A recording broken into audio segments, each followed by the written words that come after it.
Il y a un rapprochement des niveaux d'aide à l'hectare aussi bien entre États membres qu'entre agriculteurs au sein d'un même État membre. Il y a un ensemble de nouveaux paiements plus ciblés qui correspondent davantage à différents objectifs politiques. Et enfin, c'est une PAC plus à la carte avec plus de choix pour les États membres. Il y a une nouvelle aide aux jeunes qui n'existait pas avant, donc spécifique pour les jeunes. Il y a un paiement vert qui est une aide pour les agriculteurs qui se conforment à de bonnes pratiques pour le climat, pour l'environnement. Il y a une aide optionnelle pour les zones défavorisées, même si ce n'est pas appliqué en Belgique, zones de montagne par exemple. Il y a une aide pour les petites et moyennes exploitations, donc c'est une surprime pour les premiers hectares. Et enfin, des possibilités qui existaient déjà, mais qui sont renforcées d'aides couplées pour certaines productions. Il a été décidé de ne pas effectuer de transfert entre le premier pilier des aides directes et le second pilier du développement rural. Il a également été décidé d'octroyer un paiement redistributif, et ce pour être en phase avec les objectifs du Code de favoriser une agriculture familiale. Via le paiement redistributif, on peut aider les agriculteurs et la main-d'œuvre active au sein des exploitations.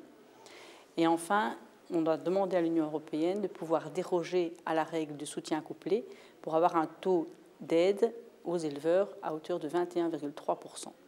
C'est principalement un couplage en faveur du secteur de la viande bovine et on doit montrer que c'est un secteur qui est en difficulté. Donc il y a une perte du nombre d'animaux, une perte des abattages, les revenus sont faibles et c'est un secteur qui a une grande importance sociale, économique et environnementale où il y a un risque d'abandon et des conséquences, un manque d'alternatives également et des conséquences négatives en cas d'abandon. Donc au niveau de l'importance sociale, on peut parler des abattoirs, du secteur de la découpe de viande avec de nombreux emplois et des risques de restructuration et donc de perte d'emploi.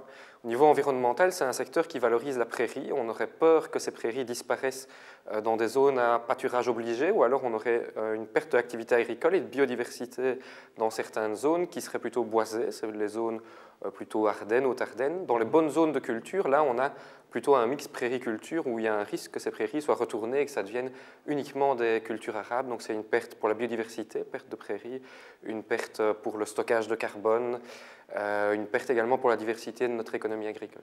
Bien sûr qu'il y a toute cette problématique d'aide et de distribution de ces aides au sein des exploitations. Mais ce que nous avons voulu essentiellement, c'est reporter le dialogue et la discussion sur le revenu des exploitations.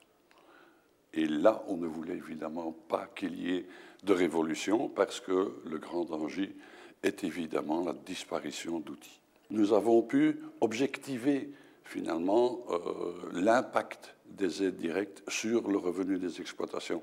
Cela nous a permis d'avoir une vue d'ensemble qui était manifestement très pointue. Et cela nous a permis de voir que finalement, de pouvoir démontrer l'importance de ces aides au niveau du revenu des exploitations, et deux, de pouvoir montrer aussi qu'on ne pouvait pas vraiment stigmatiser telle ou telle orientation technico-économique, que finalement les disparités existaient partout. Mais on peut constater que dans le secteur des grandes cultures et le secteur laitier, ces deux secteurs dépendent des prix mondiaux. Or, les prix mondiaux fluctuent très fortement, c'est la volatilité. Et quand cette volatilité entraîne des prix à la hausse ou à la baisse, les primes ont une importance tout à fait différente. Quand les prix sont élevés, les primes peuvent représenter 30 à 40% du revenu. Quand les prix sont à la baisse, elles peuvent représenter plus de 100% du revenu.